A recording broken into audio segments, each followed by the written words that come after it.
Mission en disant que les populations du Sud Kivu n'ont pas de problème avec les, les Rwandais qui sont au Congo ou les Banyamulenge qui sont au Congo. Ils n'ont aucun problème. La preuve, c'est que beaucoup sont dans l'armée, beaucoup sont dans la population, et ils vivent là sans problème. Le problème, c'est les groupes armés de Banyamulenge là qu'on appelle les Red Tabara, l'autre là c'est quoi? Twirwaneho.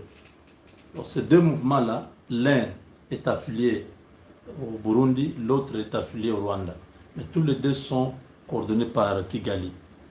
C'est là le problème, c'est pourquoi vous voyez les Wazalendo en train de pourchasser tous ces Red Tabara, les Twirwaneho, tous les jours ici, pour finir ces mouvements-là. Ils n'ont pas de problème avec la population. La population habite Minembwe là-bas, ils n'ont jamais été ni discriminés, ni tués. C'est les groupes criminels là qui sont un problème. Alors le fait que Gassita soit là-bas, ces gens-là pensent qu'il va faire tomber Uvira. Et c'est pourquoi ils ont dit, non, qu'on dise il est venu parce que c'est lui qui maîtrise, on s'en fout, on ne veut pas de lui ici, qu'il parte. Il est recherché, il va être tué dans 48 heures. Je suis en train de confirmer parce que c'est la menace est au top. Si ces gens-là avaient l'argent, on pouvait dire non, ils ont mis la tête de Gassita à prix. Nous n'avons pas besoin que cet homme-là puisse mourir juste parce qu'on l'a nommé là-bas, on l'a envoyé là-bas. Non. Que le ministre de la Défense, le chef d'état-major, que tous ces gens-là qui me suivent retirent ces messieurs-là d'Uvira. La paix va revenir, tous ceux qu'on va envoyer là-bas. Mais ce n'est pas... Il ne faut pas aussi envoyer n'importe qui. Hein. Vous voyez déjà la tension là. Il faut trouver quelqu'un neutre, peut-être un officier du Kasaï, ou du Bandundu, ou de l'Équateur, ou du Congo central. Je ne sais même pas s'il y a des officiers du Congo central. Donc, un officier qui vient d'une autre province, ça ferait l'affaire. N'envoyez pas quelqu'un qui est du Kivu là-bas, ou du Katanga. Ça, c'est ce qu'on m'a dit. Ceux qui sont du Katanga sont proches du Polyte Kanambe, ils vont faire encore des bêtises là-bas. Qu'ils envoient quelqu'un qui vient de l'Équateur, du Kasaï, du Congo central ou du Bandundu. Dans ce coin, ça va aller. Ils n'ont pas besoin d'un général. Ils ont dit un capitaine, un major ou un colonel, ça suffit. Donc, chers amis, je pense que hier, je vous ai dit que Trump a finalement franchi la barre de 10 millions. 10 millions de Congolais tués par Kagame. Il a commencé à 6 millions il y a, je crois, 1 mois et demi. Il a dit, on a tué 6 millions là-bas avec des machettes. Lors d'une autre rencontre avec un autre président, il dit, au Congo, j'ai arrêté cette guerre-là, on a tué 7 millions de personnes. 2 semaines plus tard, il a rencontré notre président. Au Congo, là, je crois que c'était quand il était parti en Grande-Bretagne, avec le Premier ministre. On a tué 7 millions de personnes. Après, il y a eu encore une autre visite. Je crois que c'est quand Zelensky était venu. Il a dit on a tué 8 millions de personnes. Et il y a eu une autre rencontre. Avant qu'il ne tombe malade, c'était qui? Il était avec qui?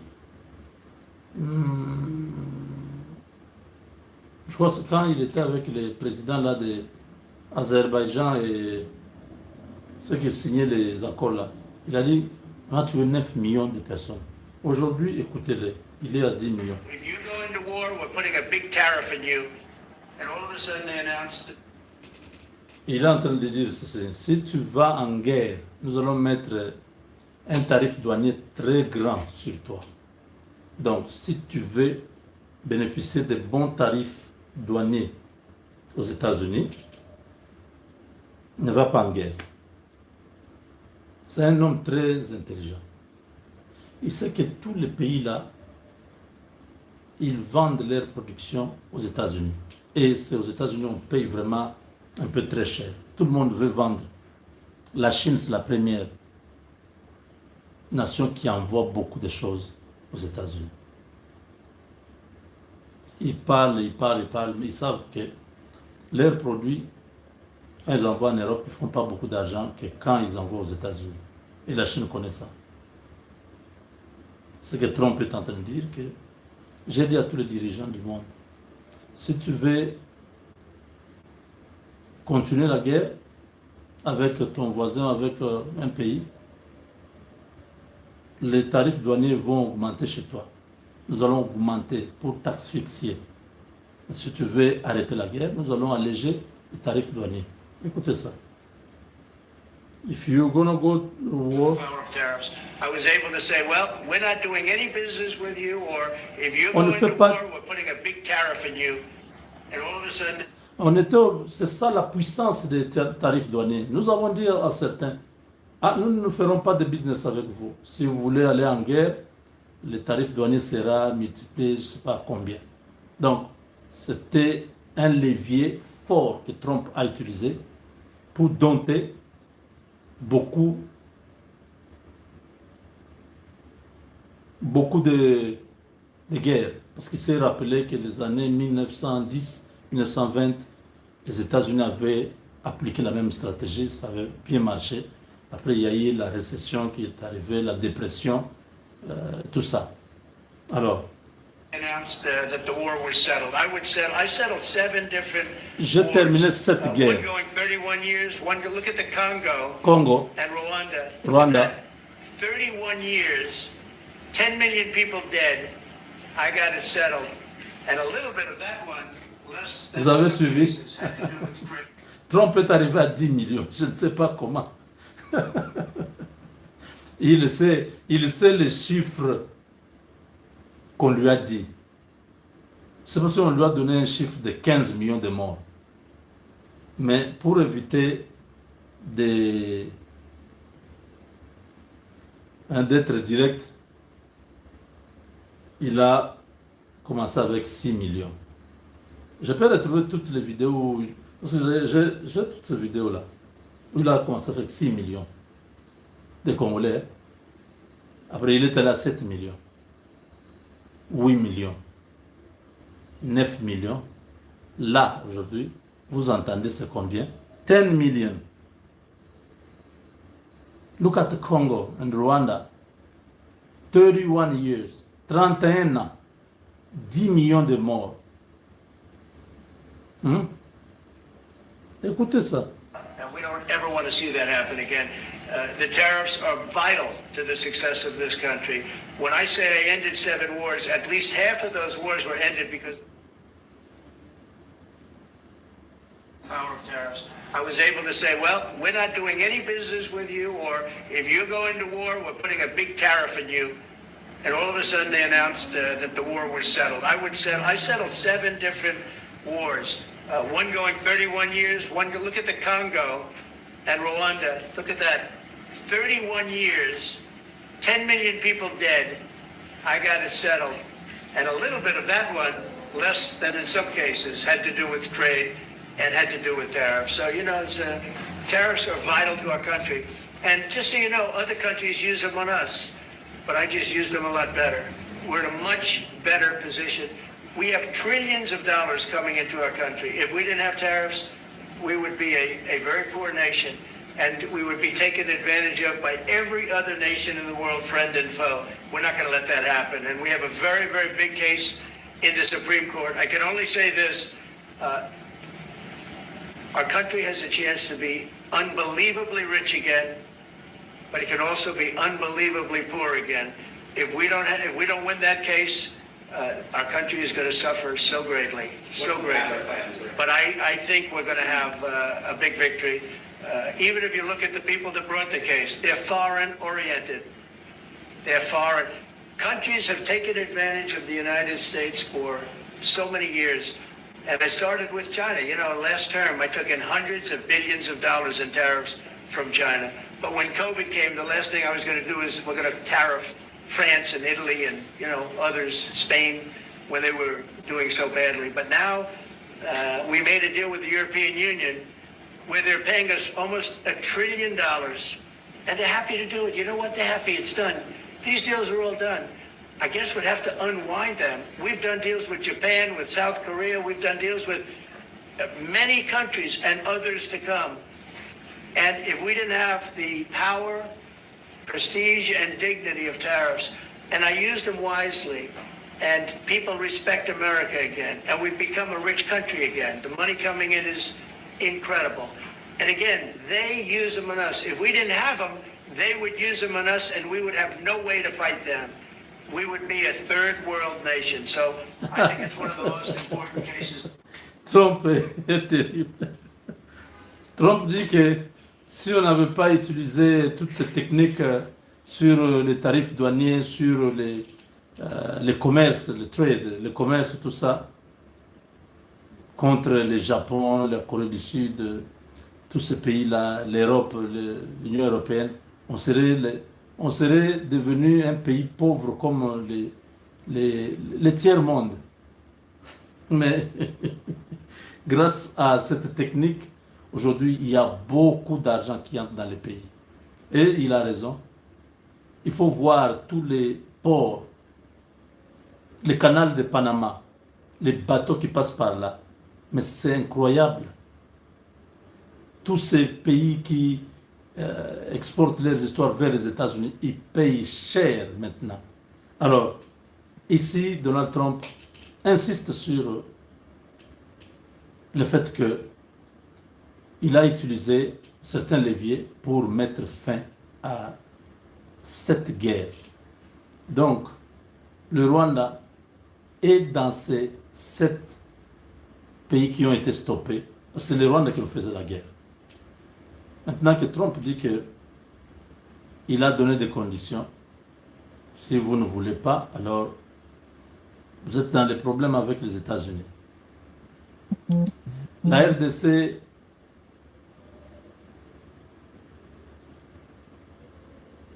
a sécurisé 85% des carrés miniers pour ce deal. Je dis bien, peut-être vous n'avez pas bien entendu, je dis ceci. La République démocratique du Congo a sécurisé 85% des carrés miniers pour le deal avec les Américains. Vous avez compris? Les 15%, c'est ce qu'on est en train d'exploiter maintenant par les Chinois, par les quelques artisanaux. Et ils n'exploitent même pas à fond. C'est une exploitation qui est autour de 40%. Donc, le terrain du Congo est encore vierge. C'est pour ça que le président a envoyé une délégation. Donc, ces hommes de main, il s'appelle Antoine Gonda, si j'ai bonne mémoire. Oui, c'est celui-ci.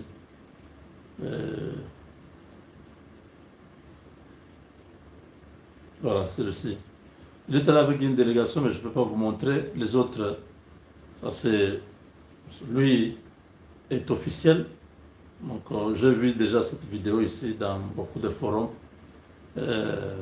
Bon, il est avec la dame qui était l'autre fois avec notre frère Kalonji, que je salue. Gustave, salut à toi. Donc, le président a envoyé un cadeau à cette journaliste angolaise. Et c'était juste pour vous dire qu'ils sont là. Il y a une délégation de la présidence qui sont là pour... vraiment, il y a un travail impeccable qui est déjà sur la table. Pourquoi ils sont là? Donc, vous pouvez voir ici. Want to free speech? Hugo. Voilà, Madame Ariana, de la part du président Tshisekedi, il vous offre cette Bible.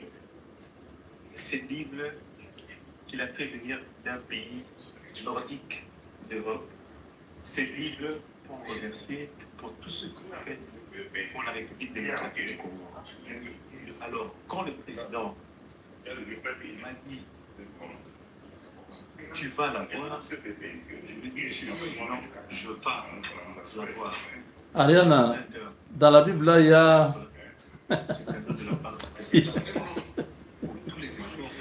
Ariana, il faut regarder bien la Bible, là. Il y a un chèque, un gros chèque. Oh, yeah, thank you. Of course, thank you. Ah, Ariana. Yeah, thank you, Mr. President Tshisekedi. Thank you for this gift. Oh. I received it. Merci, merci, Mr. Merci. President Tshisekedi. Merci. Voilà, donc on remet ça là-dedans. We put it back. And, Ariana, vérifie là, il y a un chèque qui dans le truc là. Vous avez bien vu là-bas. yes, she's fighting the same war Uh-huh. because she wants DRC to have peace. Donc, Monsieur le Président, Ariana veut que dans le projet que vous avez pour la paix en République démocratique du Congo, elle est là pour pouvoir vous accompagner avec toute la population congolaise. So we have to believe. Et we discuss with her, ça veut dire que il ne faut pas seulement que ce soit les blancs. It's not only white folks who can plead on our behalf. She's African and she can plead for us. For DRC, for the neighbor, like you said, Ariana, she's fighting for all Africans. Yeah, the continent. The continent, yeah. So talk also to the population of DRC. They are looking at you because you spoke on behalf of DRC. of course. So say something. No, as I always said, I love Congolese people. I love Africa in general. General, And this Africa is general. African from Africans. Voilà, c'est- So Là, c'est I'm an pour African, l'Afrique. and of course, anything that we can do to help countries in Africa, because President Trump loves Africa. He have told me many times in his first term, Yeah. and he's doing a lot to bring peace to DRC, a peace that we are all are looking for DRC for many, many years. President Lorenzo still fighting, still working hard also to bring peace to Congo. And as an African, me, you, everybody, we need to help. It's our duty to help Congo, to help Gabon, to help any African nation, to help Angola, everybody. I mean, we are Africans. If we not do for us, as an African, who's gonna do it? Who is gonna do it? Yeah, so I'm an African. Donc voilà. Elle voulait juste dire que nous sommes là. Nous devons faire tout pour aider la RDC. Nous sommes africains. Nous devons aider tous les pays. Elle travaille pour l'Afrique. Elle est correspondante à la Maison Blanche pour l'Afrique. Elle dit que voilà, c'est tout ce que nous devons faire. Nous tous, pas seulement elle, mais nous tous, nous devons tout faire pour que la paix revienne au Congo. Donc, Anton Gonda, accompagné d'une forte délégation, donc les choses bougent. Washington est acquis à la cause. Je vous ai dit l'autre fois que nous allons commencer à entrer à la Maison Blanche comme si je partais à Moïka. Hein, tu vois, quand tu prends la route là pour aller à Moïka, ouais, ça sera comme ça. On entre, salut, tu entres, ah, la Maison Blanche, vous êtes bien, ça va. Donc, moi je viens d'arriver, ah, tu viens du Congo, ah oui, oui, ça sera comme ça. Donc, tellement Trump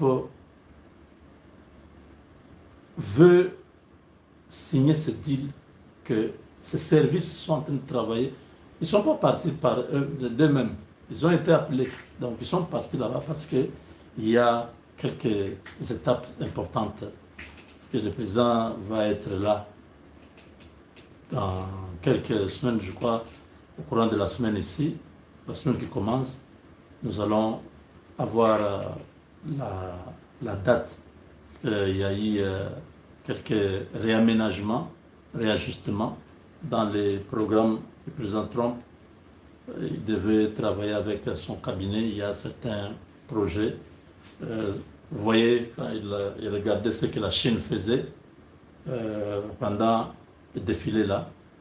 Donc les Américains observent, c'est pas qu'ils sont surpris de ce que la Chine fait. Ils sont déjà très avancés. La Chine est arrivée là où eux ont déjà dépassé. Parce que beaucoup de pays n'ont pas encore ce niveau-là. C'est pourquoi tout le monde s'étonne. Les Français font du bruit à la télé. Ils comparent la Chine avec les États-Unis du Nord. Est-ce que vous comprenez? C'est vrai que le budget de la Chine a augmenté. Ils sont passés de 163 milliards à 330 milliards. Ils ont pratiquement doublé leur budget de la défense. Pendant ce temps-là, les États-Unis avoisinent les 1000 milliards 200. Donc, 1000 milliards 200. Comment on dit? 1000 milliards.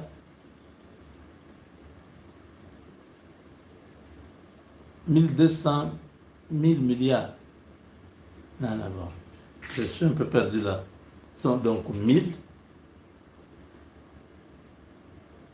et 200 milliards. Voilà. 1200 milliards. Voilà. Hein, c'est bon, non? J'ai cherché la formule, comment dire ça. Je me suis rendu compte que c'est... On arrive à 1000, 1100 milliards, 1200 milliards. Donc, les États-Unis atteignent déjà les 1200 milliards de dollars de budget pour la défense. Alors, il y a beaucoup de choses. Trump, ah non, c'est ça, il y a 2 jours. Ils ont déplacé la base aérienne des États-Unis, du Colorado, vers Alabama. Oui. Il y a beaucoup d'innovations, beaucoup de nouvelles. Ils travaillent en partenariat avec Lockheed Martin. Lockheed Martin, ce sont des contractants de grandes agences privées. Ce sont un peu des entreprises paramilitaires. Voilà. Ceux qui vous fabriquent des F-16 là. Ce sont les Lockheed Martin. C'est eux là. Et le département de la défense de Boeing. Parce que Boeing, c'est une société de droit américain. Mais qui a des participations du gouvernement américain parce qu'il y a tout un département de la défense au sein de Boeing. Donc il y a Lockheed Martin qui est un grand. Tous les fighter jets, donc tous ces avions de guerre, voilà, tous ces avions de chasse là, ça vient de cette société-là. Les missiles que vous avez, tous ces missiles hypersonique là, c'est Lockheed Martin qui fait ça. Ça, c'est vraiment les corps. Hein, ça, c'est la puissance.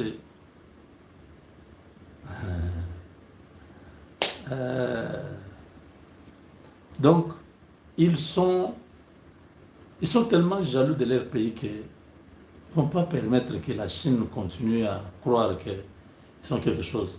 C'est vrai que la Chine est en train de faire beaucoup de porte-avions, des missiles à longue portée, tout ça, oui. Mais l'Amérique, ses bases navales sont presque une dizaine autour de la Chine. Ses bases militaires, ses bases navales, au Taïwan, au Japon, en Corée du Sud, au Guam, en mer de Chine, un peu plus au nord là-bas vers la frontière avec le Cambodge. Donc ils ont plein de bases tout autour de la Chine. Donc la question de la RDC tient au plus haut point l'administration américaine. Donc la délégation qui est partie, j'espère que demain, peut-être je pourrai vous donner quelques détails sur les choses qui sont pour la consommation du public, parce que ce n'est pas tout que nous disons. Il y a des choses qu'on entend, on ne parle pas. Tant que ce n'est pas encore fait, on n'a dit rien. Donc, nous pouvons vous dire avec certitude que le mois de septembre C'est un grand moment pour la RDC. Maintenant, tout est clair. Doha dort. On n'a plus besoin de Doha. Il y a les mécanismes de suivi pour l'application de l'accord de Washington qui a tenu sa réunion, sa deuxième réunion, pour s'assurer que le Rwanda a retiré ses troupes, que les FDLR ont été neutralisés et que les M23 ont libéré les localités. Ils peuvent libérer de plusieurs manières. Ils peuvent libérer en mourant au Congo par les drones et tous les équipements sophistiqués d'Eric Prince. Ils peuvent aussi sortir morts. C'est une façon aussi de sortir. Donc ils peuvent partir volontairement, traverser la frontière et partir. S'ils refusent, ils peuvent continuer à mourir comme ils sont en train de mourir là, jusqu'à ce qu'on n'entende plus rien. J'ai vu Bissimo en train de pleurer. Ono Tshisekedi a coupé la gratuité de l'enseignement dans les zones occupées. Est-ce que Bissimo, vous êtes... Qui mène nos zones à il y a malade ou bien tu es normal? Tu crois quoi? Que vous prenez ce coin-là, vous administrez là-bas, vous attendez que Tshisekedi puisse envoyer l'argent aux enseignants qui sont là-bas pour qu'ils soient dans la gratuité. Vous êtes malade? Vous dites non, il a coupé la banque. Mais nous vivons pour punir les... Non, non, il ne punit pas la population. C'est vous qui punissez la population. Si vous aimez cette population, dégagez. Tout reviendra normal. On ne vous a jamais appelé. Avec Dieu, nous vaincrons.